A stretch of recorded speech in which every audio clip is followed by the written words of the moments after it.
Bueno, buenas noches a todos los participantes. También queremos darle las gracias a nuestros invitados. En esta ocasión también contamos con el doctor Dondorf de Argentina. Como lo hemos hecho en los webinars pasados también que hemos tenido, este siendo nuestro cuarto webinar, vamos a partir con una revisión de la literatura. En esta ocasión la doctora Osócar va a estar encargada de hacer la revisión y después vamos a proceder con los casos clínicos y la discusión con nuestro panel de exponentes de esta semana. Así que, Cami Azócar, dale tú con la presentación ahora. Ya, voy.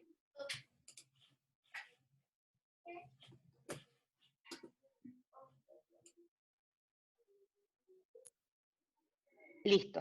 Buenas noches a todos. Yo soy la doctora Camila Zócar y hoy día les voy a hablar sobre la enfermedad de Dupuytren, las controversias sobre todo en el tratamiento quirúrgico.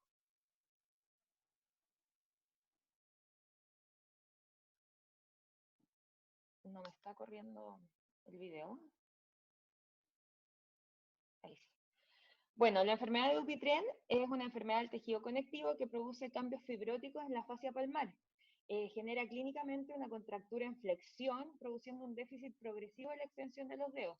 Generalmente afecta mayormente los dedos cubitales y es una enfermedad que es hereditaria, benigna, crónica y progresiva.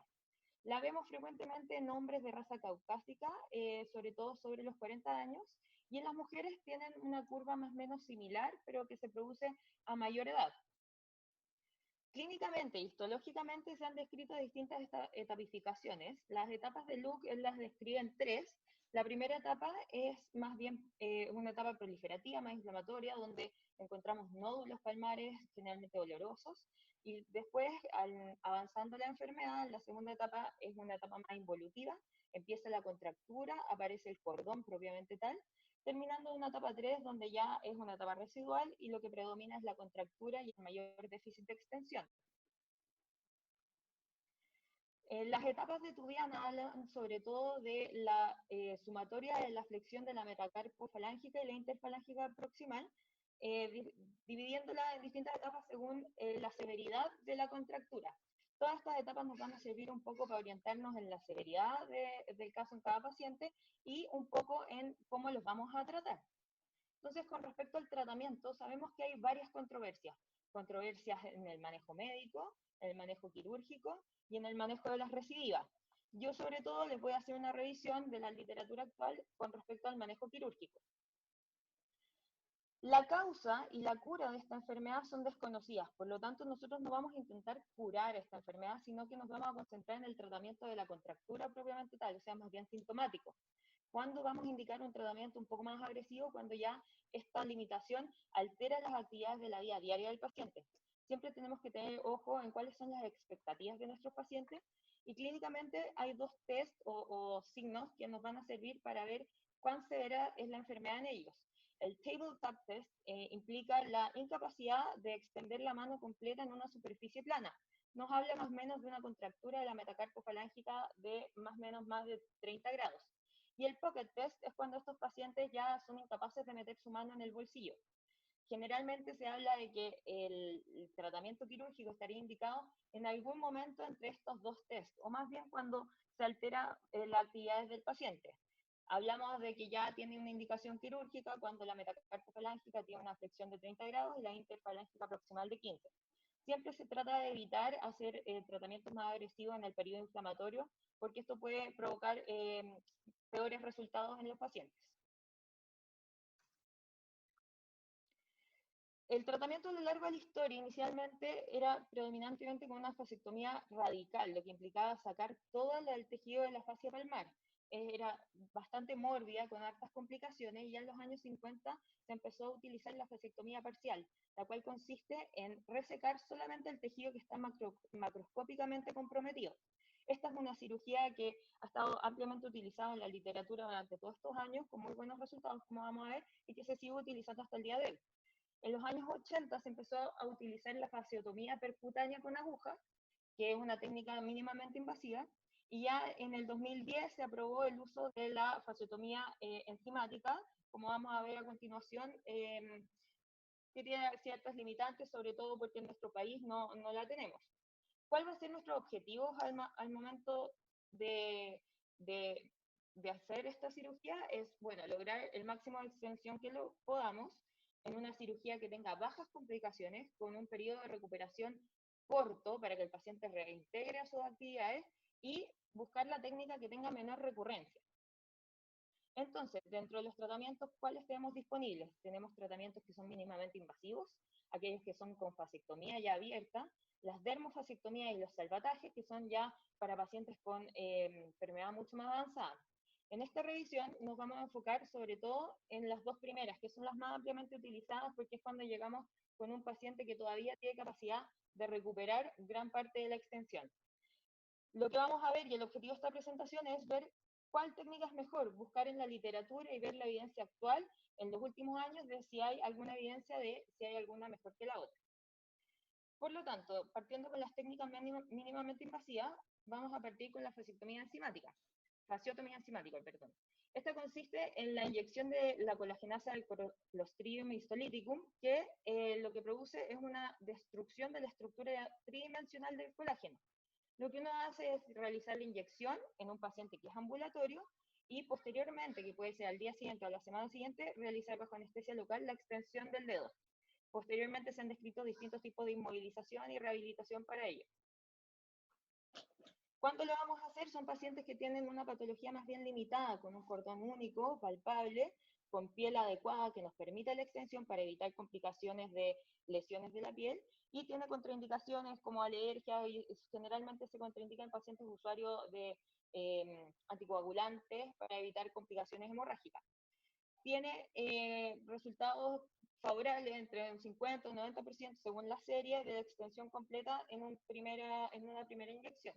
Como dije, esta no está disponible en nuestro país, por lo tanto para nosotros no sabemos el costo, es un costo indeterminado y en los distintos países cambia su costo dado que hay países que lo reembolsan y otros que no. Lo comento en esta presentación dado que dentro de la literatura, en mi revisión de los últimos años, hay muchos artículos, sobre todo en los últimos 2 años, hay 77 artículos con respecto a esto, y el problema más grande de estos artículos es que son muy disímiles entre sí, tanto en el número de pacientes y en el tiempo de seguimiento, por lo tanto es difícil lograr compararlos entre ellos. En general se habla de que tiene buenos resultados a corto plazo, pero con altas tasas de complicaciones. Muchas de ellas son menores, pero tenemos series que hasta un 90% de los casos han tenido alguna complicación. Es de alto costo en la mayoría de los países, como dije, no está disponible en todos, y tiene alta tasa de recidiva, como veremos a continuación. Con respecto a la fasciotomía percutánea, también está indicada para pacientes con alteraciones más bien limitadas, cordones únicos, palpables, idealmente que solo comprometan la metacarpofalángica. A Está mí, dejaste contraindicado. de compartir pantalla. A ver, denme un segundo.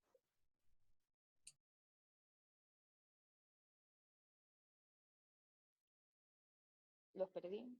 Disculpen.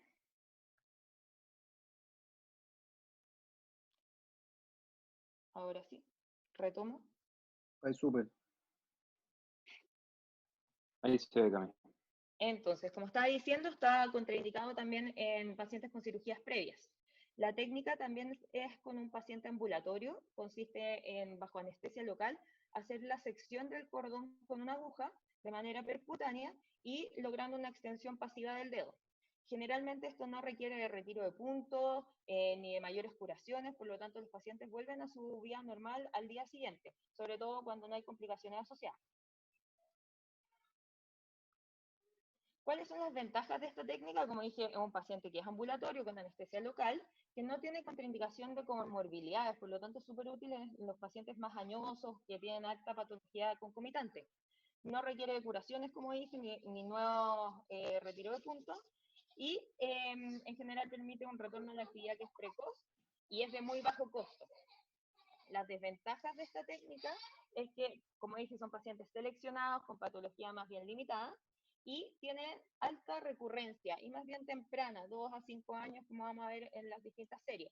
La mayor recurrencia se da en pacientes con menor edad, está ahí mal la presentación, es con menor edad y con mayor contractura de la interfalángica proximal. También tiene complicaciones de la piel, puede tener lesiones de los tendones flexores, de los nervios digital e infecciones. La literatura es amplia, también hay muchos estudios en los últimos años, pero hablamos de que tienen una alta corrección inicial, una recidiva de hasta un 65% de los casos a 5 años, complicaciones que son más bien bajas, y alta satisfacción subjetiva. La mayoría de los pacientes quedan contentos con esta técnica, y muchos de ellos, si es que tienen recidiva, se vuelve a hacer la misma técnica. Y como dije, las complicaciones que en un principio se creía que podían ser más y más severas, esta es una revisión de este año de 3.300 pacientes dedos operados en 2.000 pacientes alrededor, con una tasa de complicaciones mayores muy baja del 1.7%, con solamente un paciente con una lesión de un nervio digital. Por lo tanto, se habla de que es una técnica bastante segura.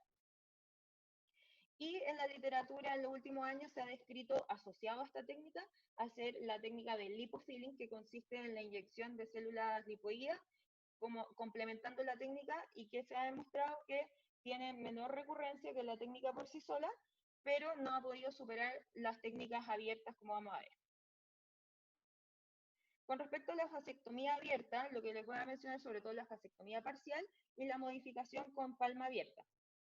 La vasectomía parcial ha sido clásicamente el gold standard, sobre todo en pacientes que tienen patología más severa con compromiso de varios dígitos.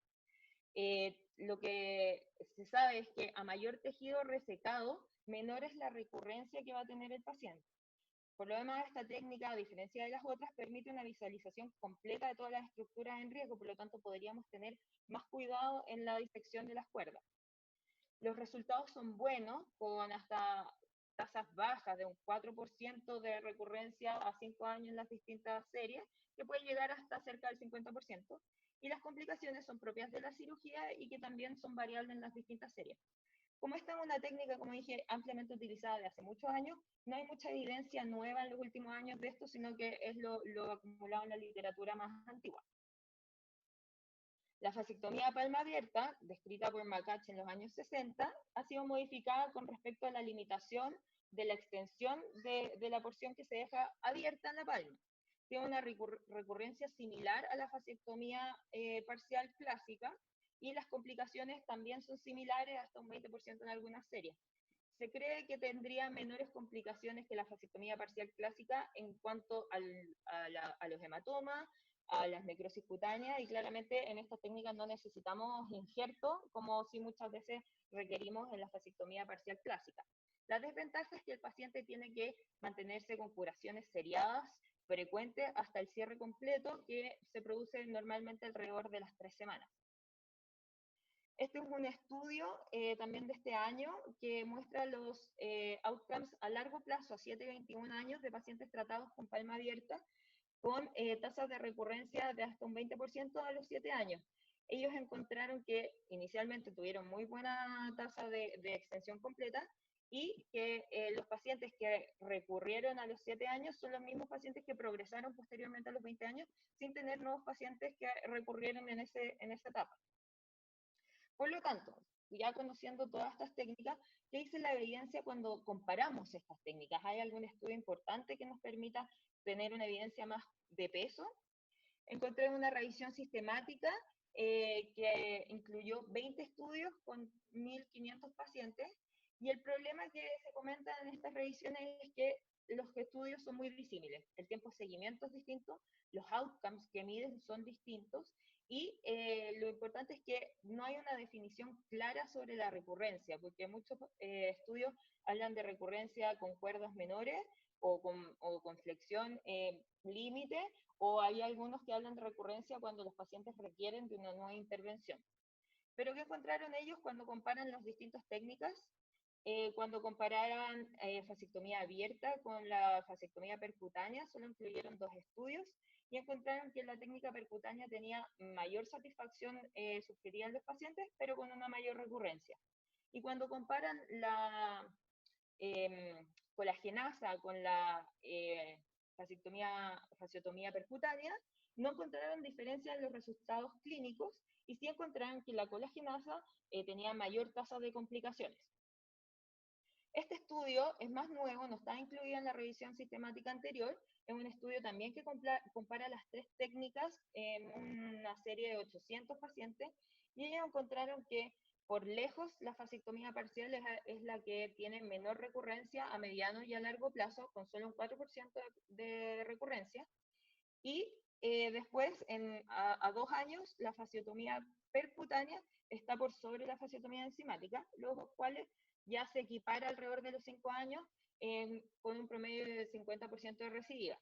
Lo otro importante a considerar son los costos, porque sabemos que la fasectomía parcial tiene un mayor costo inicial, dado que es una cirugía que requiere pabellón, requiere a veces hospitalización, pero a la larga, cuando hacemos el estudio de costos acumulados a 5 años, que incluyen todos los procedimientos asociados por las recidivas, vemos que la fasciotomía enzimática es la de mayor costo y la fasciotomía percutánea sigue siendo la de menor costo.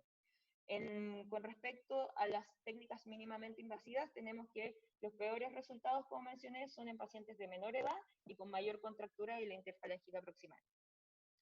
Les dejo este estudio, el estudio de TEC, que está en proceso. Yo tuve la suerte de poder comunicarme con el autor principal de este estudio y se está llevando a cabo, están en proceso de reclutamiento de los pacientes, y es un estudio que es bien promisorio, dado que va a ser randomizado, con ciegos a cargo, con las 3 ramas de seguimiento y con un buen N de pacientes en estudio. Por lo tanto, creo que deberíamos tenerle ojo a ver cómo va a salir este estudio más adelante.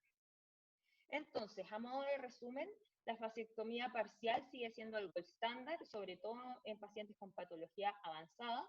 Es la técnica que ha demostrado tener menor recurrencia a mediano y a largo plazo. Dentro de las técnicas mínimamente invasivas, la fasciotomía percutánea es la que ha demostrado mayor satisfacción subjetiva de los pacientes, con muchas veces requiriendo la misma técnica en las recidivas, y es la de menor costo.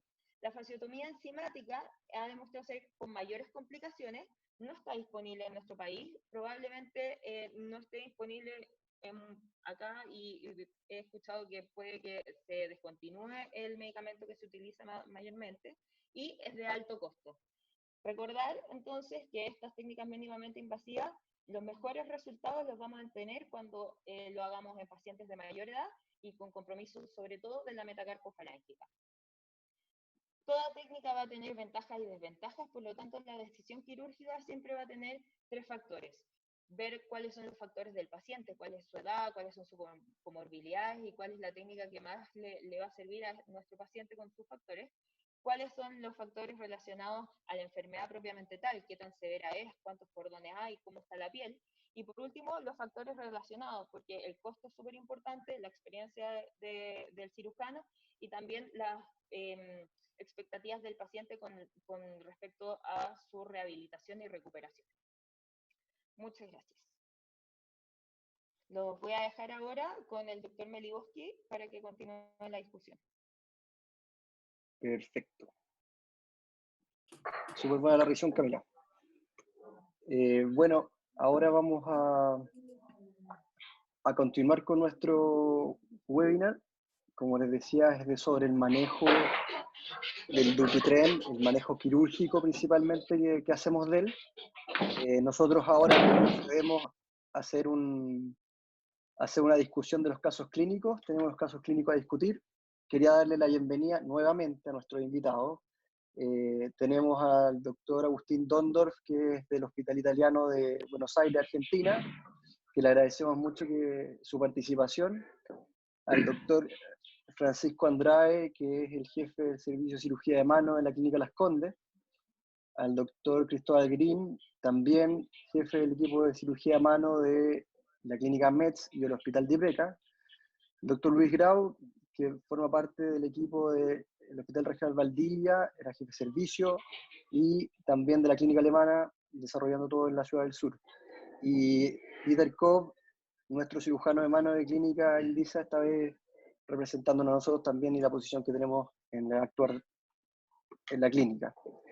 Voy a compartir la pantalla para que partamos con los casos clínicos.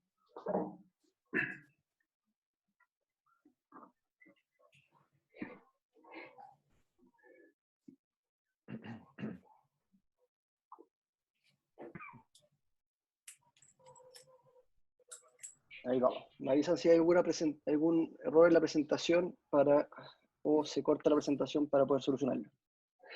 Bien. Bueno, como les dimos la bienvenida a todos nuestros invitados, el que tenga algún problema con la conexión de Zoom, les recuerdo también que pueden verlo a través de la proyección en el canal de YouTube del equipo de mano de la clínica también. Y lo otro, les recuerdo que también la doctora Zócar va a estar canalizando un poco las preguntas a través del chat, pero hagan las preguntas y sus consultas a través del chat general. Canalicen eso para que se haga una discusión también a través del chat. Bueno, este primer caso clínico es un caso clínico simple, mujer joven, de hecho 44 años, mujer, vive acá en Santiago, sana, es secretaria, mucha actividad manual y eso sí, también muy deportista. Hacía CrossFit 3 veces por semana lo menos, le gustaban estas competencias que existen actualmente en CrossFit. Y ella consultaba, ya que esto en febrero, principalmente por nódulos palmares, que tenían un año de evolución y que le molestaban principalmente para hacer sus actividades deportivas. Los nódulos que tenía eran bastante pequeños, se estaba empezando a formar un tamaño tipo cuerda, venía con una ecografía tomada desde otro sitio, el cual también confirmaba el mismo diagnóstico como patrón de nódulo sólido fibroso. Aquí vamos partiendo con las preguntas hacia nuestro exponente. Le voy a pedir al doctor Agustín Dondorf que nos diga si es que él ocupa en general otros métodos complementarios de imágenes o le gusta recurrir a exámenes complementarios de sangre o reumatológicos en un paciente con una enfermedad de Dupuytren en etapa joven y tiene un inicio joven. Bueno, buenas noches a todos. Saludos rápido, agradezco por la invitación. Es un honor estar participando de este evento.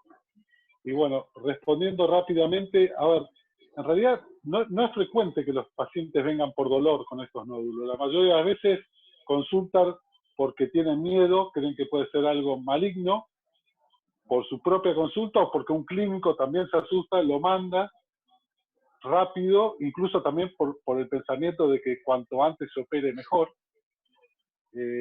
Con lo cual, no es lo más frecuente que uno lo vea con dolor al paciente. Yo creo que los estudios complementarios a nosotros no nos sirven de mucho, pero a veces si el paciente es muy ansioso, en ese caso creo que lo más útil en estos casos y más barato es hacer una ecografía. Coincido con eso. Yo la verdad que no uso otro método de diagnóstico para esto. Perfecto, pero la conducta en general tuya ante la clínica evidente de un nódulo sólido fibroso no te hace cambiar el paradigma de pedir o no pedir un examen, o sea, te quedas tranquilo con la clínica. Eso es lo que entendí. Sí. Perfecto. Y tú, doctor Andrade, ¿cuál es tu conducta con los exámenes en general? ¿Te gusta el uso de exámenes? ¿No los utilizas? La edad del paciente es una edad joven, una mujer, 44 años. En general, ¿le pones hincapié en eso para solicitar algún examen reumatológico de algún otro tipo o en realidad te quedas tranquilo con la clínica local? Bueno, buenas noches primero que nada, agradecer al equipo de la clínica Indisa. Ya no soy el jefe del equipo de Mano de Las Condes, pero como no está el Manolo, que el actual jefe no importa, porque es un cambio reciente. Bueno, como decía Agustín, estos casos en gente que está iniciando su estadio con nódulos, muchas veces te llegan derivados por algún colega que ya les pidió algún examen ecográfico. Sin embargo, si me consulta por primera vez a mí, un paciente joven con estas características, en general nosotros no pedimos un examen complementario. El diagnóstico para la gente joven que está acá reunida es fundamentalmente clínico. Por lo tanto, a no ser que venga derivada con una ecografía, yo en general no acudo mucho a un examen, a no ser que el paciente, como dijeron por ahí, esté muy ansioso y para descartar que no sea, como dijo Agustín, una cosa mala, porque por más que uno le pueda explicar que eso lo más probable es que sea un Dupuytren, quieren estar seguros. Si hay mucha presión del paciente por un examen, una ecografía de parte blanda lo va a dejar más tranquilo. Buenísimo. Doctor Grau, le quería preguntar principalmente de ¿cuál es su opinión del uso de corticoides, que también está publicado en literatura en estos pacientes, ya sea uso sistémico o local, principalmente? Sí, mira, la verdad la literatura habla que cuando hay cuerda en realidad no tiene ni una eficacia. En el caso de los nódulos, yo en general, tanto nódulos como cuerdas, yo no lo uso, pero fíjate que este tema de los nódulos dolorosos es poco frecuente. O sea, siempre son muy asintomáticos, pero fíjate que los dolorosos, algunos los infiltrados sin ninguna evidencia, un resultado bien variable. En general, los pacientes se quedan tranquilos cuando tú les dices que esto no es maligno, que es algo benigno, pero aquí en este caso llama la atención la edad, que es muy precoz su inicio, y mujer, no es más raro, aunque es el D4. Yo en general no lo uso, ni oral menos, pero infiltración, cuando hay dolor, o alguna vez lo usé. ¿Y tu opinión sobre los otros métodos conservadores que existen o que están siendo publicados en la literatura? Mira, yo en general, retracción quirúrgico, si no hay retracción, nada. Y si es nódulo, menos. Yo alguna vez me dejé convencer cuando era joven y la recidiva es altísima en los nódulos. Perfecto. En general, nada. O sea, lo observa solamente. Sí, Es la conducta observacional. solo observación. Perfecto. Doctor Green, Bueno, Agustín, ¿algún comentario? No, que hable primero Cristóbal y no, después. estoy bien. No, una cosa, porque hablaste de estudios complementarios. Lo que sí habría que hacer en este paciente es un muy buen interrogatorio, dirigido a dos cosas en particular. Una es cualquier otra información que nos pueda hablar de una diátesis de la enfermedad, ¿sí? Y el otro punto es algún antecedente de alguna patología tumoral que pueda hacernos pensar también en algún síndrome paraneoplásico, ¿no? Perfecto. Super. Pero no con un estudio complementario en primer lugar, sino con un buen interrogatorio. Ok. Sí. Cristóbal. Bueno, buenas noches. Buenas noches. Para seguir, mi consulta iba más que todo, sí, que también ahora tu método de tratamiento para un paciente con nódulos o una enfermedad inicial, principalmente, ¿no? Ya no yendo al caso clínico puntual de sino una cuerda que no tiene tanta retracción o un estado nodular más importante en general. ¿Cuáles son tus como etapas conservadoras de tratamiento a ofrecer? Sí. Yo en general lo primero cuando tenemos un paciente con un nódulo, lo primero, como dijo, es hacerle un buen examen físico, evaluarse con pulso de otras manos para buscar la diátesis y todos estos factores. La edad es un factor importante en el sentido que me va a orientar a ver cómo lo voy a controlar. Yo en general un paciente más joven tiendo a citarlo a un control de seguimiento precoz, porque no sabemos un poco para dónde va a ir la progresión.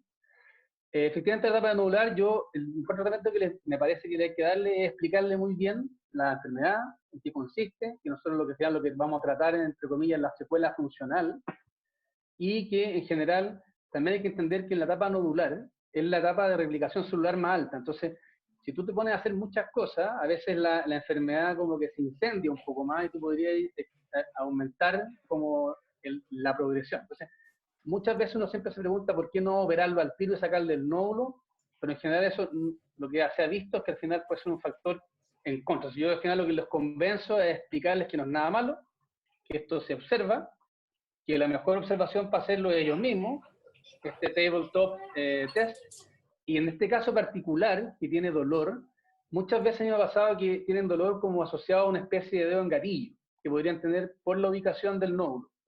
En esos casos, y en un paciente como este que tiene además cefalosis y esas cosas así, efectivamente si tiene algún tipo de tenosynovitis, la filtración sería muy buena para ese problema en particular. Y entonces ahí sí efectivamente una eco podría ayudar.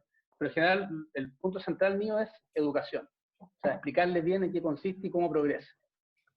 Perfecto, educación. ¿Y en algún momento kinesioterapia o algún tipo de ejercicio recomendado o no? Sí, yo les enseño ejercicio, les explico que la evidencia de eso es baja o casi nada, pero a la gente le gusta hacer cosas. Entonces les dejo un poco algo mínimo, barato, explicable, y está mostrado algunas series con masaje en el cordón que podrían ayudar. Y les cuento que lo más importante es que cuando no puedan poner la mano plana en la mesa, es momento de venir. Perfecto. Pancho, ¿Sí?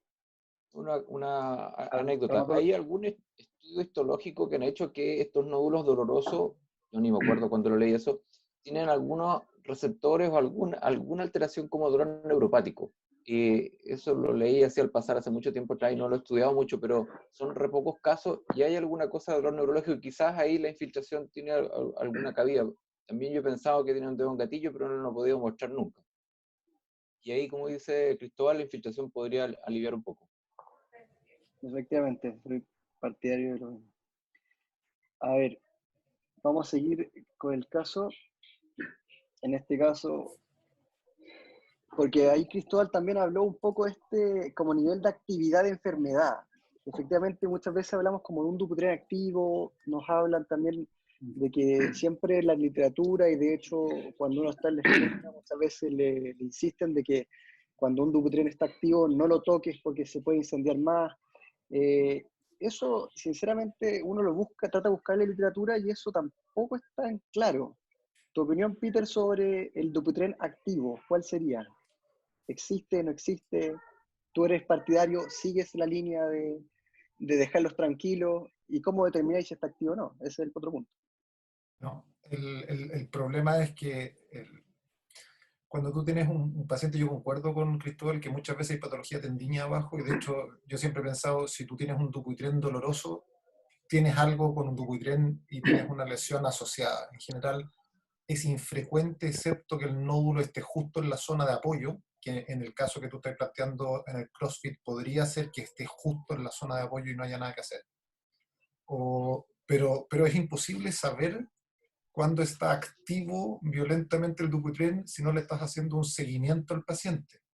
Y como no es una enfermedad de curso simétrico, parejo, sino que pasa por crisis y después se va fluctuando en el tiempo, es súper difícil. Yo a los pacientes cuando parten con un nódulo, trato de no operarlos. Tengo muy pocos pacientes operados por enfermedad nodular palmar sola, y en general esos pacientes han sido porque les dolió y no respondieron a modificación, y yo de hecho a los pacientes los mando a hacer ejercicio con guantes para descargar la zona antes de operarlo, pero hay unos pocos que te siguen insistiendo hasta que finalmente uno los opera.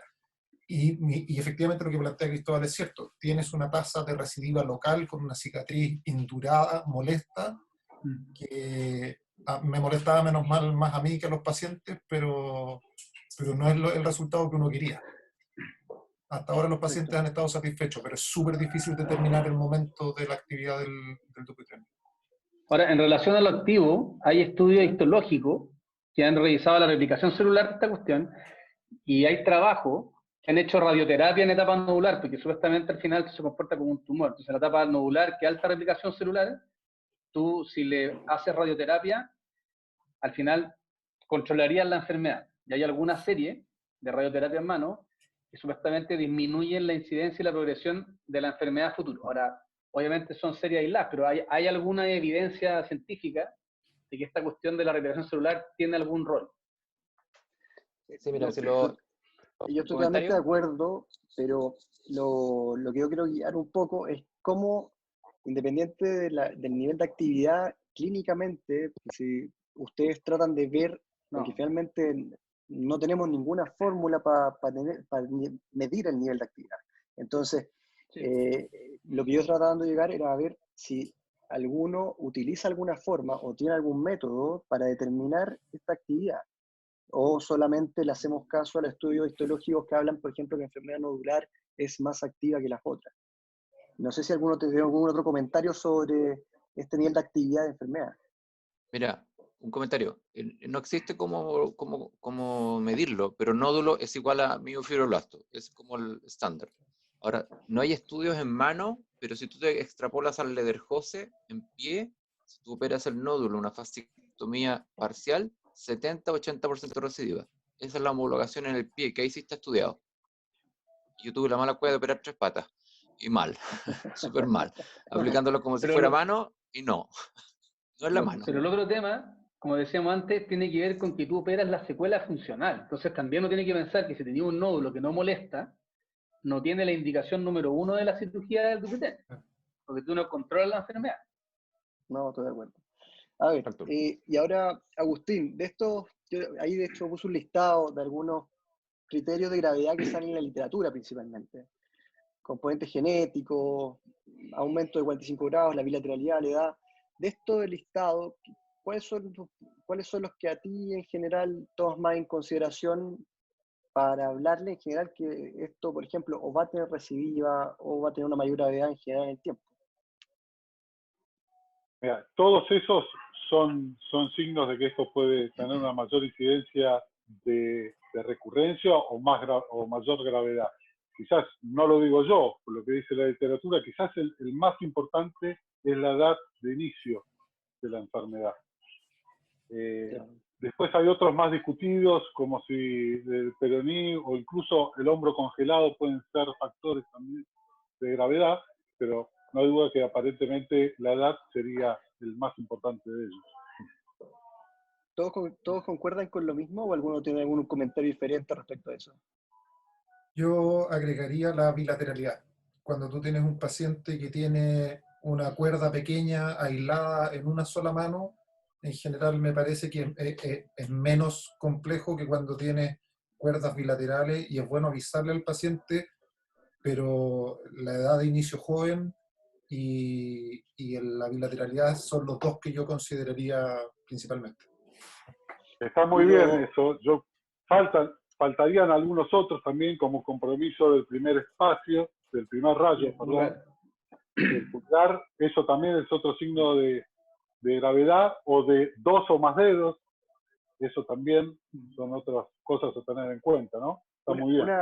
Una consulta. ¿Y los knuckle pads o los nódulos de Garrod, doctor Andrade, son bastante idiopáticos, inespecíficos, la literatura es súper poco clara?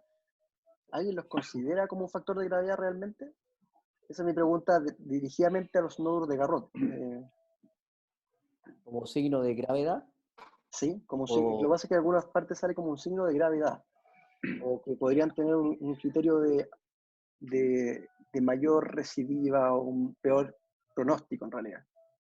La verdad que, como decía Agustín, ahí están casi todos los criterios que uno usa en general, pero al final de cuentas cada paciente se comporta en forma diferente. O sea, uno de repente le ha tocado operar gente más joven que no recidía o demora mucho en recidivar. El componente genético por sí solo a veces es un factor muy agravante, entre comillas, de la evolución del paciente o de la recidiva. Tengo un caso particular de un paciente, un croata que lo he operado 2 veces y la verdad que ya no lo quiero ver más porque aparece al año igual o peor que antes. Entonces ahí tú no tienes los criterios que están nombrando acá y es solo un factor personal. Entonces el tema del colágeno de cada uno es al final lo más importante. Entonces yo en general a los pacientes uno no le da un listado de estos factores que pueden significar que va a recibir antes o no, etcétera. En general uno ve el paciente. Yo rara vez he visto una paciente joven en etapa nodular como esta. En general me llegan pacientes mayores, hombres, con antecedentes hereditarios genéticos y que están en momento de cirugía. Y ahí uno ya conversa de igual a igual, en el fondo, cuál es el pronóstico y cuándo es el momento quirúrgico, y la mayoría viene a operarse. Esa es mi experiencia personal. Bueno, les voy a comentar como rápidamente la resolución de este caso. Perdón, ¿sí? Francisco, perdón, ¿sí? Solamente para agregar, sumando un poco las dos cosas. Lo interesante de todos estos criterios, por lo menos esa es nuestra conducta, mi conducta, es que la indicación quirúrgica en este estadio es inversamente proporcional a la presencia de todos estos criterios. O sea, cuanto más agresivo creo que es la patología, menos agresivo soy yo para indicar la cirugía en estadios tempranos, por todo esto que hemos hablado. Y creo que ese es el concepto más importante de todo esto. Estoy de acuerdo. A ver, en este caso, les comento sí que la paciente yo la resolví quirúrgicamente, método de anestesia general, vasectomía parcial del nódulo solamente, resección del nódulo y vasectomía parcial, fue muy insistente ella, principalmente en la actividad deportiva que realizaba. También yo creo que tenía un componente estético en ella, era una mujer guapa, Seguro. joven, y que probablemente también tenía un componente, yo creo, estético aquello. Realmente se resolvió de forma convencional, anestesia general, hicimos las incisiones correspondientes y tuvimos buen resultado. Para no seguir ahondando en eso, vamos a pasar al otro Francisco, caso. Dime. un detalle interesante es que le hiciste un buen abordaje y fuiste agresivo, porque a veces uno cae en el error de que como es un nodulito y al paciente le duele pero no quiere ser agresivo para no dejar cicatrices, entonces haces un pequeño abordaje, una resección mínima del nodulito y en realidad ahí estamos en mayor problema. Creo que eso es muy bueno, mostrar ese caso por el abordaje que hiciste. Sí, nosotros principalmente, bueno, a modo de comentario, es principalmente, llegamos a tener una fascia sana, realmente. Sacamos todo lo que encontramos enfermo, el nódulo, resecamos la porción hasta tener una fascia sana y ahí ya paramos nuestra resección para quedarnos tranquilos. Pero efectivamente, en ella fue un tema, discutir el tema de indicación quirúrgica y también fue el tema de que íbamos a cambiar finalmente un nódulo por una cicatriz importante. Entonces, tal cual como comentó Cristóbal, creo que fue, o Peter, podemos tener a veces una cicatriz que no es de fácil manejo, pero ella lo prefirió muchas veces, pero por eso fue muy insistente en el tema de la actividad deportiva. Y con el tema de las pesas y los apoyos en el CrossFit. Eso fue lo que más le molestaba, según lo que relataba la paciente. Vamos a pasar a otro paciente, otro contexto totalmente diferente. Mujer nuevamente, 68 años, vive en Santiago, diabética, hipertensa, dueña de casa y cuida bebés. Nosotros acá en Chile, algunos pacientes, tenemos un sistema, para explicar un poquito a Agustín, un sistema privado y un sistema público. Muchas veces nos llegan pacientes del sistema público en la cual muchas veces hay una lista de espera gigante o muy larga. Y esta paciente efectivamente tenía estaba en lista de espera ella ya hace 8 años de cirugía.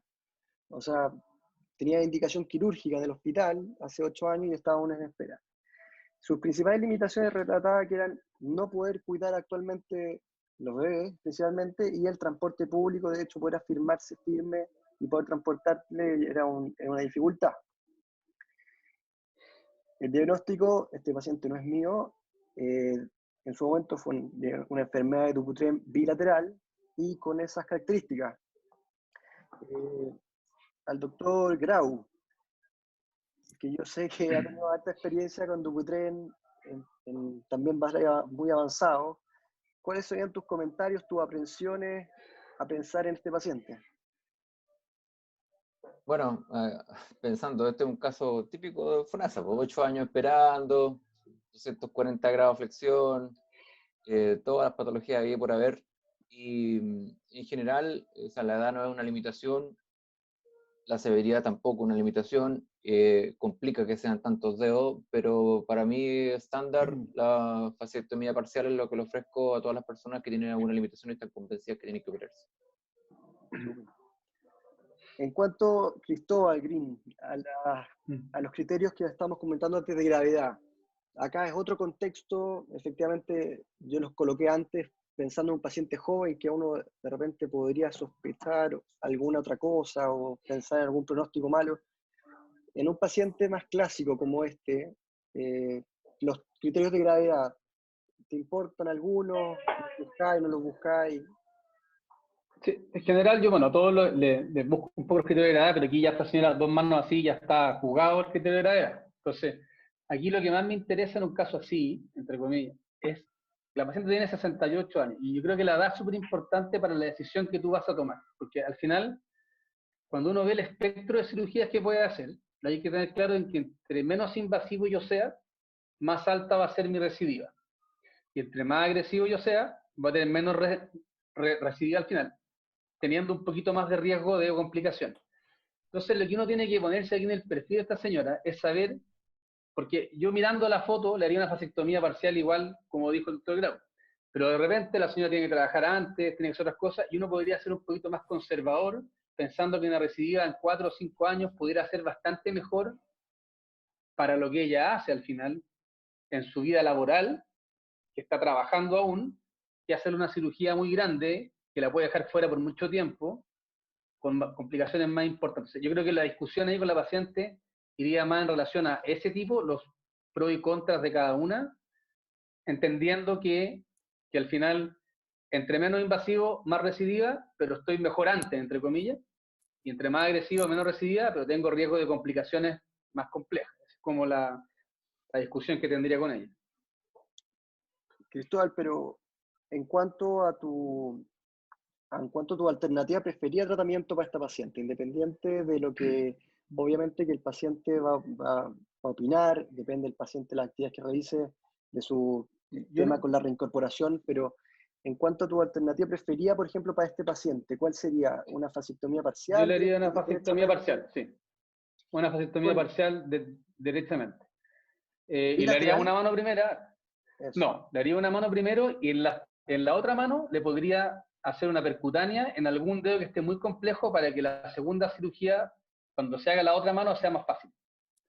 Sin abrir mucho. O sea, ahí haría un percutáneo parcial para poder dejarle una mano operativa mejor. O sea. Pero le haría fasectomía parcial una mano primero y lo otro le haría una cosa menor para ayudar a la cirugía siguiente. Una consulta a los exponentes. En cuanto a la fasciotomía percutánea, ¿todos se la realizan? ¿De los 5 que están acá? ¿O hay alguien que no la realice? Yo no.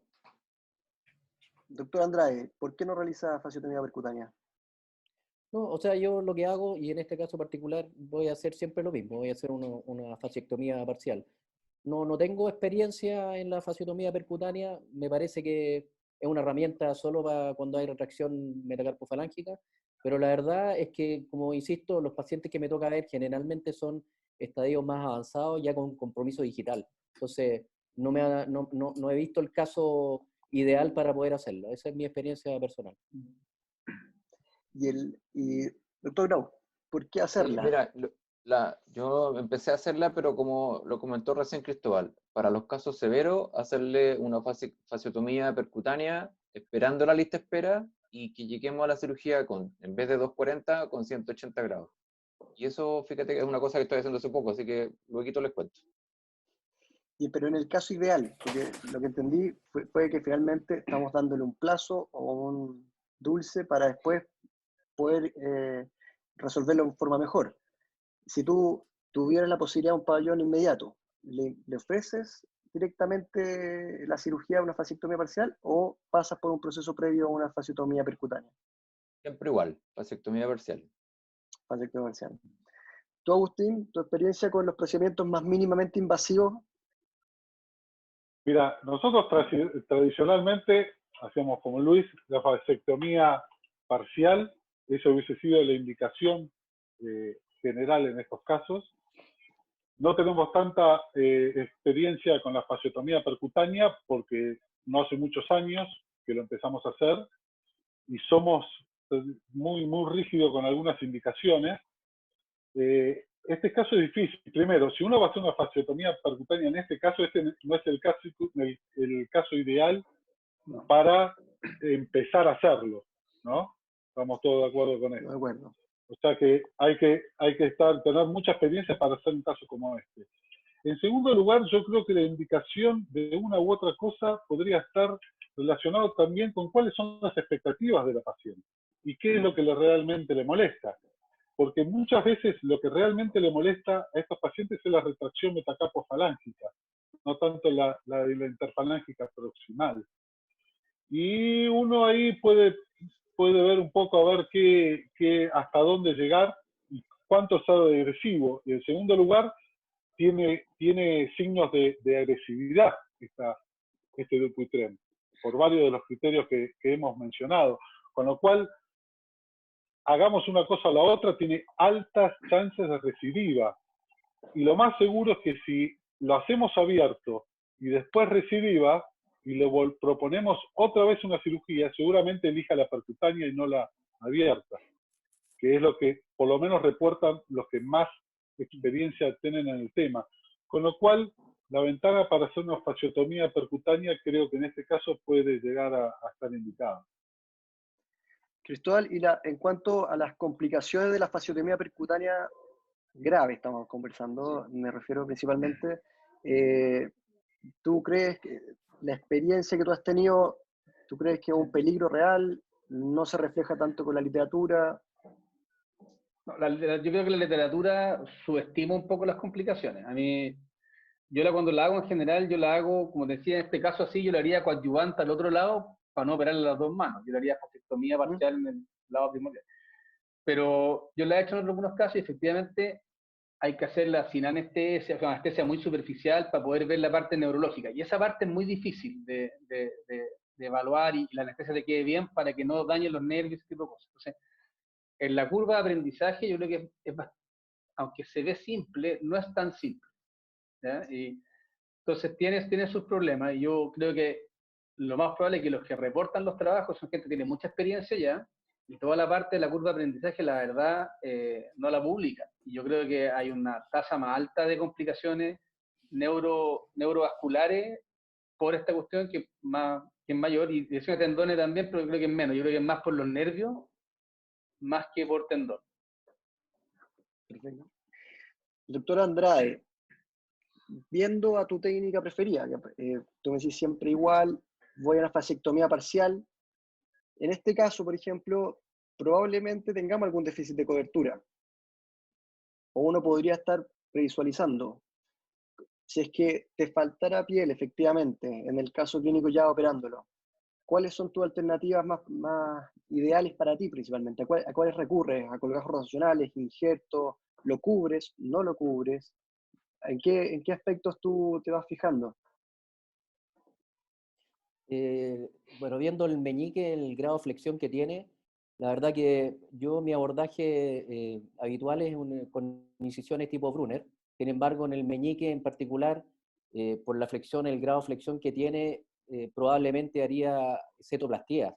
Por lo tanto, minimizando la posibilidad de tener una pérdida cutánea. No tengo experiencia en dejar piel abierta como la técnica de Makach, o sea, yo cubro de inmediato.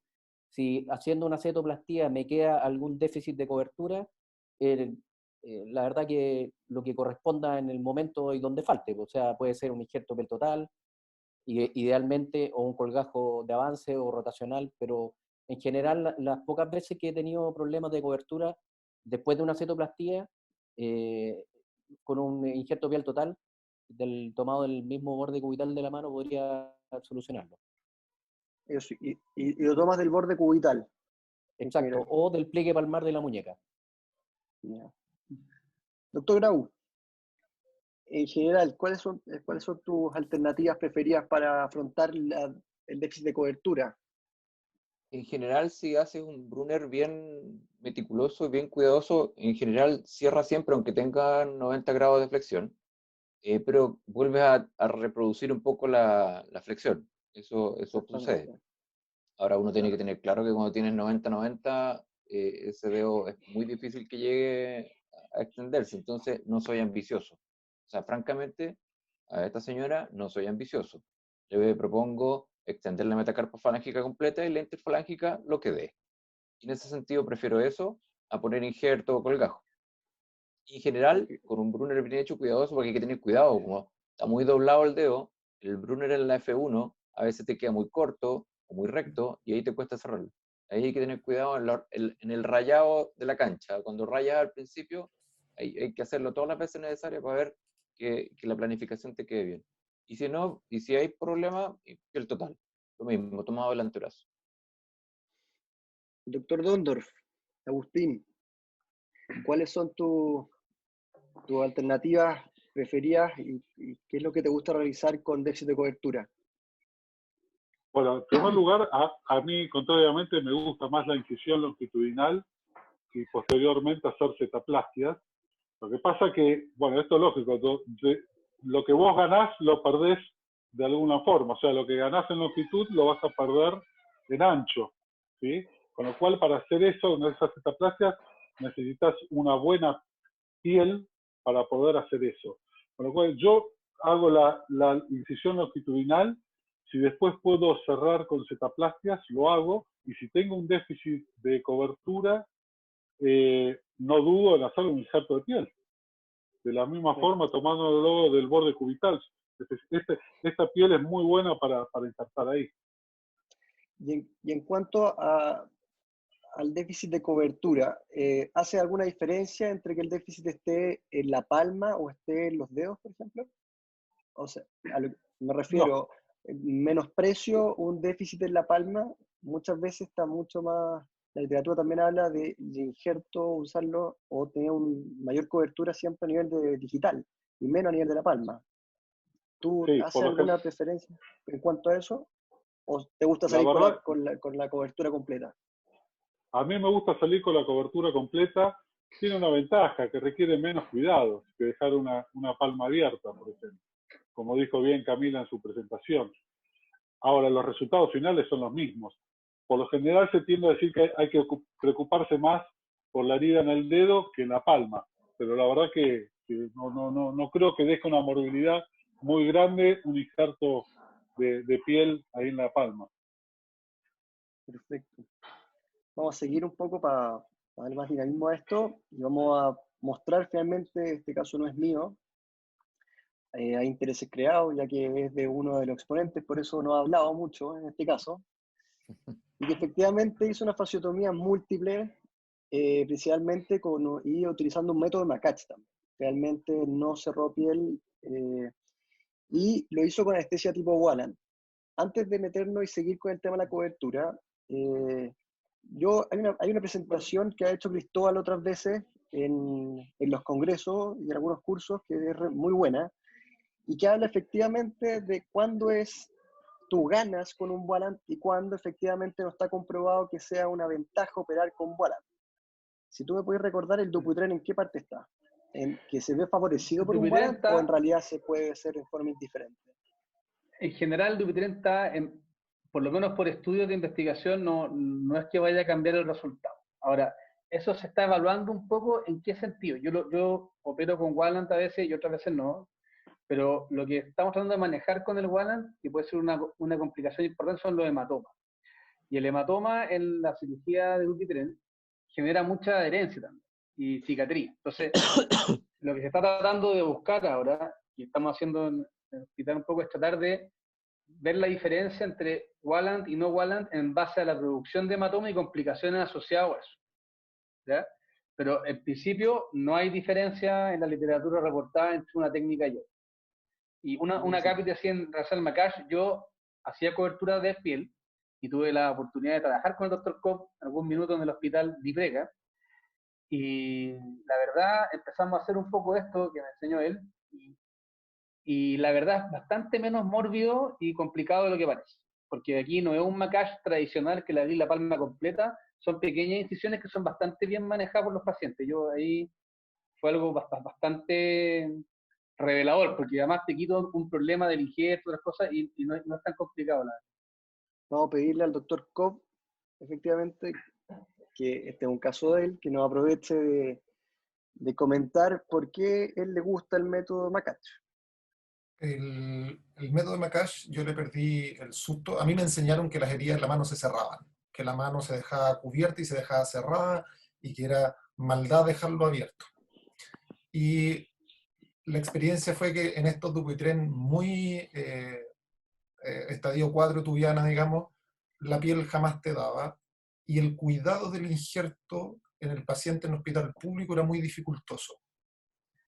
Y cuando, revisando la literatura, buscando alternativas, el método de Makach, yo me acuerdo Charles Deaton tiene publicado, dice, yo hago Makach en estas condiciones y están curados a los 28 a 30 días.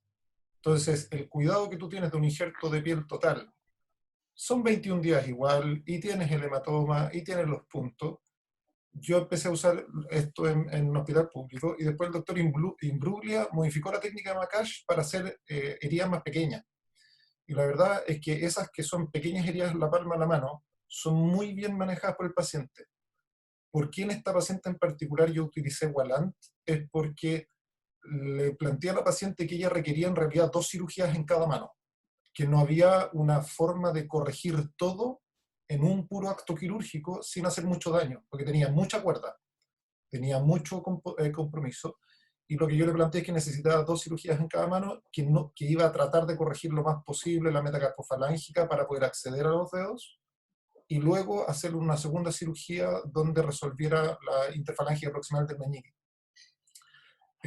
La paciente está en lista de espera de FONASA, se solicitó la autorización al Fondo Nacional de Salud, que autorizó que eso se realizara, y la paciente entró a la primera cirugía para resolver el problema de la palma, para luego hacer el dedo en un segundo tiempo. Y la otra cosa que se hizo es que esta paciente, el problema que tenía era que no sabíamos cuánta corrección íbamos a tener que hacerle.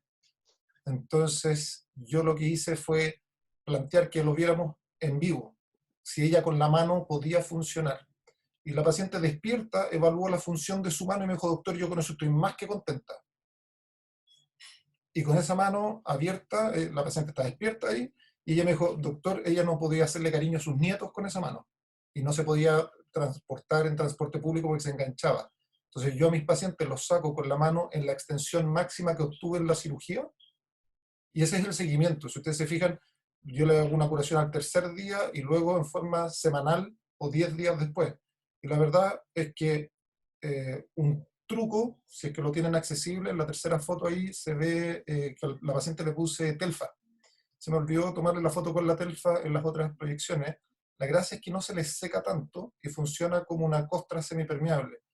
La verdad es que yo creo que tiene muy buenos resultados, y si el paciente es capaz de hacer el manejo, a mí me sale mucho más simple y logro una mejor corrección que tratando de hacer colgajos que después hay que cuidar más. Pero esa es la experiencia acumulada después de mucho tiempo cerrando la palma siempre. Gracias, Peter. Doctor Andrade, ¿me está escuchando, no? Doctor Andrade, ¿está, no? Doctor Andrade Doctor muteó su micrófono, pero lo vamos a desmutear. Doctor Grau, sobre lo mismo que conversábamos recién. Entonces, más que nada ahora quiero darle un vuelco a nuestros cuidados postoperatorios que tenemos. Entonces, tú justo te pusiste a hablar sobre que tú te preferías no ser ambicioso, dejar todo cerrado, no usar injertos, pero eso efectivamente sacrificaba un poco la flexión o lo que uno obtenía. Y después uno lo va ganando. ¿Le das tanta importancia a la posición de la mano saliendo de pabellón? Entiendo que, por lo que tú me comentabas, a veces no. O sea, ¿a la posición te refieres a dejarlo inmovilizado? ¿O A que salgamos con una mano en extensión completa, por ejemplo. O sea, siempre la cirugía... Preferimos la extensión completa con injerto. Lo que entendí yo es que aparentemente tú prefieres salir con un poco más retracción y después que te vaya dando con la quine o con el trabajo que hagamos. No, lo que hago siempre es sacar toda la fascia todo el cordón hasta la F3 a veces. Todo. Pero lo que pasa lo que digo es que con estas retracciones la piel es la que se te retrae un poco. Y con lo que saliste de pabellón, no jamás recuperáis mucho más, ni con férula, ni con quine, nada. O sea, lo que saliste de pabellón es lo que ganaste probablemente. Buenísimo. El uso de órtesis. No soy ambicioso en la interfalángica proximal. ¿Y el uso de órtesis en general? No. ¿De regla no utilizas? Nada, nunca. No, al principio usé yeso y cuestiones y tuve tantas distrofias en los primeros casos cuando estaba aprendiendo que el resultado hasta hace rato ya que está bien demostrado que en realidad no hay ninguna diferencia entre usar y no usar férula. No hay una evidencia significativa de su mejoría. Sí quine, porque la quine te va a permitir mantener, por lo menos, que no se vuelvan a retraer. El doctor Dondorf, en el hospital italiano en general, ¿qué protocolo de rehabilitación posterior a la cirugía utilizan? Bueno, en primer lugar, creo que es muy importante, nos habló de cómo uno hace la curación posoperatoria. Nosotros, particularmente haciendo una vasectomía parcial, siempre el temor de estos casos graves, sobre todo donde la piel está muy sufrida, es evitar el hematoma y la necrosis, ¿no? Con lo cual, a todos estos pacientes nosotros, ya el doctor Ilarramendi, el maestro del servicio de mano de nuestro hospital, nos enseñó a hacer un vendaje bastante abultado, tipo Smiley, con venda o bata y venda, para contener bien ese hematoma, que lo dejamos un par de días, después lo retiramos y ya rápidamente comienza con la rehabilitación, sin ser muy ambiciosos mientras tenga los puntos. No, creo que no afecta mucho esperar 10 días o no a empezar con la rehabilitación. Y una cosa interesante que yo hago, que me enseñó Alberto Lluch en España, en Barcelona, es colocar un algodón mojado sobre la herida, no gasa, sino un algodón mojado. El algodón mojado después se seca y queda bien duro y queda bien adherido a la piel para tratar de que esa piel queda bien aposicionada sobre el tejido subcutáneo para evitar el hematoma y la necrosis. Y después, en la primera curación, eso se saca muy fácilmente y uno incluso puede ver marcados los pliegues en el algodón. Creo que eso me ha dado muy buenos resultados. Perfecto. Al doctor Andrade, en cuanto al uso de órtesis, ¿cuál es la conducta en general en Clínica Las Condes o personal en cuanto al uso de la órtesis y los vendajes postoperatorios? ¿No? ¿No lo tenemos, Pancho? Desde el... Ahí está. ¿Me escuchan? Sí. Sí, ahí sí. Me silenció Peter, parece. Oh. Oye, es importante todo, es importante el vendaje que uno pone en el momento de salir de pabellón, que tengo la misma experiencia que el doctor Grau de inicialmente haber puesto yeso en extensión, pero al final sufría más la mano, más porcentaje de dolor regional complejo o de sufrimiento de la piel. Por lo tanto, ahora un vendaje blando con bastante abultado en la palma, pero que quede cómodo, no en extensión forzada ni nada menos. Y posteriormente, sí, de regla, la fisioterapia lo más precoz posible y en general, una vez que ya está cicatrizado, yo uso órtesis. En general uso órtesis ferulaje extensor pasivo, digamos. Eso es lo que habitualmente... ¿Por cuánto tiempo? ¿Perdón? ¿Por cuánto tiempo la utiliza? Lo que pasa es que va a depender primero, de cuánto perdió en el postoperatorio, porque siempre pierden, y cuánto tiempo va a estar con rehabilitación, porque uno parte con la rehabilitación y el paciente todavía con herida activa, digamos, y una vez que ya cicatrice, incluso ahí se produce un poquito más de pérdida de extensión, por lo tanto, la órtesis va a depender de cuánto es lo que si logré una extensión completa, voy a tratar de que se logre finalmente con el proceso de rehabilitación, y puede ser una órtesis que use 4 o 6 semanas, va a depender de eso. Pero un estimativo en el tiempo, ¿cómo tú le informás al paciente finalmente de cuánto tiempo va a tener que utilizar una férula? ¿Un mes? ¿2 meses? En general, ¿cuáles son tus plazos que tú te colocas con una férula para informar al paciente? Lo que pasa es que, como te decía, la férula, una vez que ya está cicatrizado la piel, uno la instala, y a eso ya ha pasado un mes, generalmente cuando cicatriza la herida. Y la órtesis en general va a ser 4 semanas más, aproximadamente. Perfecto. Cristóbal, en cuanto al, justo hablando de la herida cicatrizada, en general tu conducta con el retiro de puntos tiende a ser el convencional que tenemos de las 2 semanas, los aguantas más. ¿Cuál es tu conducta en general? ¿Prefieres dejarlos harto tiempo y los mandas a quimioterapia? ¿Cuál es tu conducta con eso? No, he variado un poco. Al comienzo era bien así como estándar. Yo a los pacientes les ponía férula día y noche por 2 semanas, sacaba los puntos, y la verdad siento que quedaban más tiesos y andaban. O sea, ahora al final los dejo con menos férula, casi no les uso la férula. Lo hago mover harto y le hago curaciones seguidas para el hematoma, sobre todo precoz. O sea, yo le hago una curación 48 horas si sea ambulatorio, 24, o si lo dejo hospitalizado al día que se va al día siguiente, ahí le hago una curación. Y de ahí los puntos los saco no antes de las 2 semanas, a las 3 la verdad, y a veces saco punto por medio, dependiendo cómo vaya viendo la herida. Y sí le hago un manejo de cicatriz agresivo. O sea, hablo con la terapeuta para que una vez cicatrizado le haga un tratamiento de la cicatriz con masaje y compresión bien agresivo, porque los que he tenido problemas en general, más que por recidiva del Dupuytren, ha sido por cicatrices hipertróficas que se retraen, que no es lo mismo al final. Y ese manejo me ha dado mejores resultados. Perfecto. En cuanto a las complicaciones, Agustín, ¿te ha tocado tener complicaciones severas en el manejo de algún Dupuytren en forma personal? ¿Que lo has pasado Sí, mal? ¿Y cuál ha sí, sido principalmente? la he pasado muy mal con una paciente que tenía una contractura severa palmar y digital de los últimos dos dedos, una paciente que fue operada en primera instancia por otro cirujano, rápidamente comenzó con una nueva retracción, o sea que ni siquiera estábamos hablando de una recurrencia propiamente dicha. Después de varios meses y ante la demanda de la paciente, uno cayó en una nueva cirugía.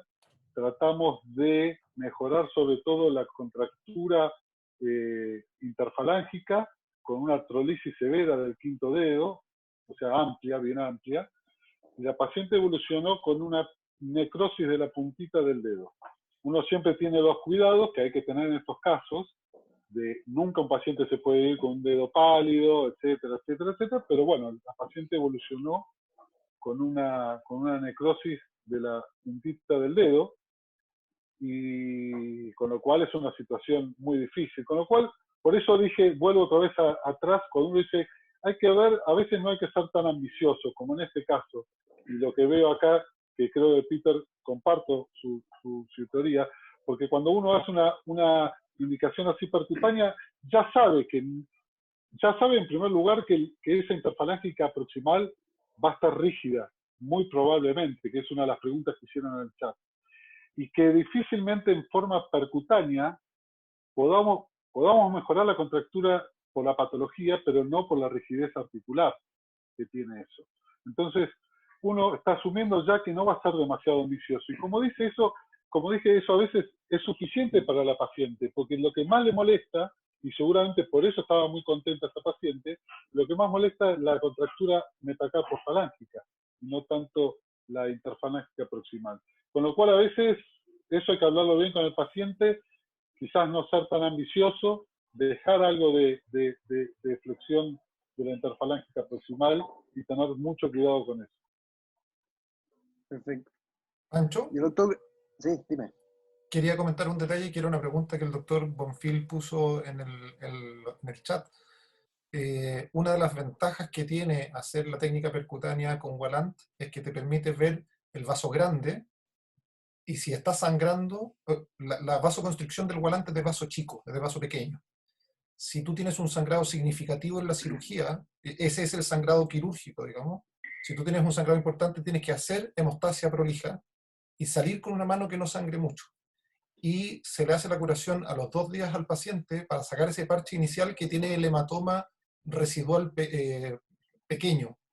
Y esta paciente obviamente no puede hacer un hematoma porque ni que lo hubiéramos puesto un Penrose pasando de un abordaje a otro, eso va a drenar sí o sí. Entonces el hematoma queda todo en la curación, y esta paciente queda con una mano funcional al tercer día. No la puede mojar, pero puede usar esa mano. Entonces ella parte con terapia 15 días antes porque ya está usando una mano que no ha usado en 8 años, 2 o 3 días después de la cirugía. Perfecto. Al doctor Grau, que mi pregunta era principalmente, el doctor Andrade habló sobre muchas veces que siempre pierden, y que es una experiencia real, que siempre en el postoperatorio pierden un poco respecto a cómo quedan inmediatamente el postoperatorio. En ese tipo cuando en general es difícil a veces determinar si esto es una recidiva o eventualmente una nueva cuerda, o en general, y los plazos para eso. Tú doctor Grau, en general, ¿tienes algún método o algún plazo que te coloques? ¿Son 6 semanas, 3 meses, en que tú esperas para determinar principalmente entre una recidiva y una nueva cuerda? Sí, mira, cuando tú le has sacado toda la fascia, la recidiva es baja a corto plazo. O sea, tú no vas a tener una recidiva tan precoz del primer año. Y lo que pasa siempre, como decía Cristóbal, lo que se confunde es con el queloide. Porque cuando tú sacas mucho, hace mucho daño y se forma una cicatriz subcutánea muy grande. Y ahí te confunde, porque eso también se retrae un poco. Y no hay que confundirse en eso. Si sacaste bien toda la cuerda y todo el tejido alterado, no vas a tener una recidiva tan precoz. Y ahí eso es muy importante, la parte kinésica. Y como digo, yo no uso férula por la incomodidad del paciente porque pierden un poco de flexión, pero la parte de rehabilitación y terapia ocupacional del manejo de la cicatriz es súper importante. Y ahí el plazo que sea, o sea, mínimo 6 meses con tratamiento si tú tienes una interfalange que todavía me da rígida y que tú ves que todavía puede dar. Y hasta el año Bien. pueden seguir mejorando un poco haciendo ejercicio. Perfecto. Y una pregunta, Agustín, en cuanto a esos pacientes que tenemos muchas veces una interfalángica proximal con una retracción máxima y comienzan a hacer una hiperextensión de la interfalángica distal y hacen un boutonniere, ¿cuál es tu conducta en la quirúrgica? Si tú haces algún gesto en la cirugía para tratar de resolver un poco el pseudoboutonniere que se forma. Prevenirlo es difícil. Uno, en eso, quizás justamente a Walland es muy útil porque permite ver la extensión activa y la eficacia que tiene ese tendón extensor que no sabemos si está elongado o no. Con lo cual, eso creo que sería el mayor beneficio que yo le veo en estos casos a la Walland. Y en ese caso, bueno, habrá que tratarlo y haber algún método para tratar el boutonniere. Yo creo que, volviendo al tema de la recurrencia, es difícil, es uno de los temas más controvertidos porque en realidad no está definido, o más bien, durante mucho tiempo se discutió cuándo era una recurrencia, ¿no? Y actualmente se lo considera recurrencia a un avance de la patología después del año con respecto a la primera cirugía. Perfecto. Bueno, quiero agradecerle a todos nuestros exponentes. Son las 9 de la noche ya. Nos faltaba un caso, pero realmente un desarrollo dinámico de tal la discusión. Quería preguntarle a la doctora Zócar si es que a través del chat se hizo alguna pregunta que se haya repetido o que se quiera hacer llegar a los exponentes para aprovechar que estén acá antes de despedirnos. ¿Puedo hacer una pregunta yo, Pancho? Por supuesto. Al resto del panel, los que hacen más Walland, cuando hacen fasectomía ya en compromisos digitales severos como un meñique en este caso particular que no se actuó sobre la IFP, pero cuando ya tienen que llegar y abrir completamente el dedo, ¿les da tranquilidad el Walland pensando en que lo que obviamente uno tiene que hacer con cirugía, nosotros operamos con plexo braquial, soltar la isquemia para ver que revascularice todo el dedo, y en el Walland eso uno no lo logra de inmediato, o sea, la apuesta de que no dañaste las arterias digitales, pero la recuperación de la revascularización no va a ocurrir en el postoperatorio inmediato. Pregunta para Cristóbal. Sí, ahí yo hago una variante Walland, porque yo en general le pongo en la mezcla clásica que hacemos, en la concentración habitual con la adrenalina, en la palma. Pero en los dedos yo le hago una dilución más diluida o a veces ni siquiera le coloco. Entonces, yo la gracia tiene eso, que te queda la palma completamente blanca y el dedo te va a sangrar un poco, pero la verdad yo prefiero dejarlo así porque tú cuando le pones el Walland en la palma, la punta del dedo está rosada siempre. Ahora, claro, si le ponía a todos los dedos, efectivamente te puede quedar más pálido y ahí yo no lo hago. Yo soy más conservador ahí y prefiero comerme un poco de sangre en el campo que ponerle Walland, porque efectivamente con la extensión del dedo está muy retraído y todo, y hay un montón de factores que van a hacer que la perfusión sea más mala. Entonces yo en general, no porque tenga miedo de que el Walland me dañe el dedo, sino porque efectivamente si tú la evaluación de la irrigación es más compleja. Entonces yo en general le hago solamente a la palma y en los dedos los dejo más libres de adrenalina. Concuerdo con lo de Cristóbal, que es cierto que la zona que tú ves con vasoconstricción, de hecho en esa foto que tiene Pancho se ve clarito, los dedos están de un color completamente diferente que la zona que está con anestesia y con vasoconstrictor. Yo concuerdo con Cristóbal, no le pongo vasoconstrictor a la falange distal. Siempre tengo un indicador de llene distal que me permite mantener supervisión. Si tú inyectas en la falange proximal o en la falange media, tú tenés vasoconstricción ahí. Y lo otro es que yo en los dedos les pongo muy poquito volumen. Hay un truco además que es en el Walant, la distribución del líquido requiere de un plano subcutáneo sano. Entonces yo a los pacientes que tienen Dupuytren jamás les digo que solo van a sentir un pinchazo. Yo les explico que van a sentir más de un pinchazo, porque lo que escribió Lalonde, que tú pinchas una vez y luego trabajas en territorio anestesiado, en el Dupuytren no sucede, porque tienes cuerdas que están tabicando y separando los compartimientos. Entonces tú anestesias un compartimento y ese compartimento lo puedes seguir anestesiando sin dolor, pero cuando vayas a cambiar al otro lado de la cuerda, el paciente va a volver a sentir un nuevo pinchazo. Entonces es una anestesia un poquitito más cuidadosa, pero definitivamente yo no les meto grandes volúmenes de vasoconstrictor al dedo, lo suficiente para que empalidezca, pero mantener el pulpejo rosadito. Entonces tú tienes un indicador distal de llene. Y efectivamente uno empieza a estirar la interfalángica y el dedo se pone blanco, sueltas la interfalángica, el dedo toma color de nuevo y tú te quedas tranquilo de que tenés llene distal. Es un poco como el testigo de un colgajo microquirúrgico. Buenísimo. Yo no uso el Walant para los dedos muy retraídos, porque hasta con isquemia me cuesta encontrar el nervio. El Walant me da susto. Así que no se lo recomiendo a nadie, hacer los dedos un poquito en la interfalángica proximal. Yo definitivamente concuerdo con Lucho de que uno tiene que haber operado Walant, o sea, operado harto Dupuytren antes de empezar a hacerlos con Walant. Y tampoco es para tus primeras cirugías de Walant. Las cirugías con Walant no son iguales que las cirugías en campo seco. No, y la anestesia es más difícil de colocar también, te demoráis más, requiere más manejo del paciente, hablar más y todo, no es tan fácil. Bien. A ver, a la doctora Azúcar, vamos a ver si le damos espacio para que nos comente si es que había alguna pregunta. Ya no, darle las gracias a todos porque el chat estuvo súper entretenido, muy dinámico y se fueron respondiendo casi. No te escuchamos, Camila, mucho. Como nunca. Primera vez en la historia. Exactamente. No, que el chat estuvo súper entretenido, muy dinámico y todas las preguntas se fueron respondiendo ahí mismo y con lo que ustedes decían, así que no quedó nada en el tintero. Perfecto. Agustín, ¿algún comentario final?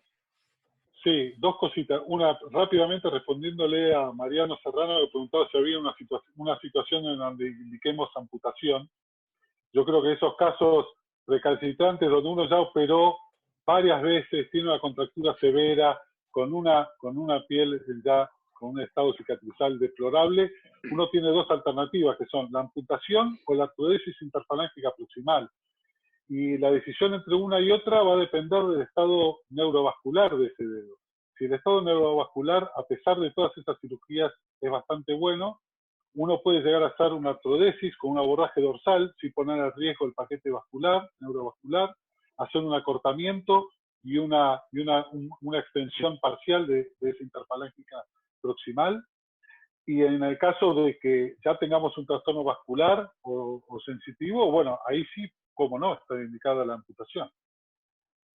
Y para cerrar, la verdad que pasaron 200 años desde que se describió el Dupuytren y esto es como un ciclo, porque en realidad hace 15 años empezó otra vez la movida de las técnicas percutáneas, pero en realidad ya a principios del siglo empezaron con las técnicas percutáneas. Después, viendo los altos índices de recidiva, empezaron a ser más agresivos, pasando del extremo de la fasectomía total a la parcial. Y otra vez volvemos a las percutáneas, y es cíclico, y esto lo único que demuestra es que en realidad este no es el futuro de esta patología. Quizá lo que tengamos que hacer es pensarlo más como las enfermedades reumáticas, como la artritis reumatoidea. Yo creo que el futuro de esto está en la biología, en tratamientos biológicos. Así como hay antirreumáticos que han dado buenos resultados, también habrá que ver, el tamoxifeno hace ya varios años se ha descrito con algunos buenos resultados. Bueno, creo que por ahí está la cosa, ¿no? Perfecto. Bueno, hay un amplio campo para la biología molecular y todos estos nuevos descubrimientos que se pueden ir haciendo. Bueno, quería agradecerle nuevamente a Pancho Andrade, al Agustín, a Lucho Grau del Sur, bueno, a Peter también de nuestro equipo, que finalmente se dio una discusión súper grata.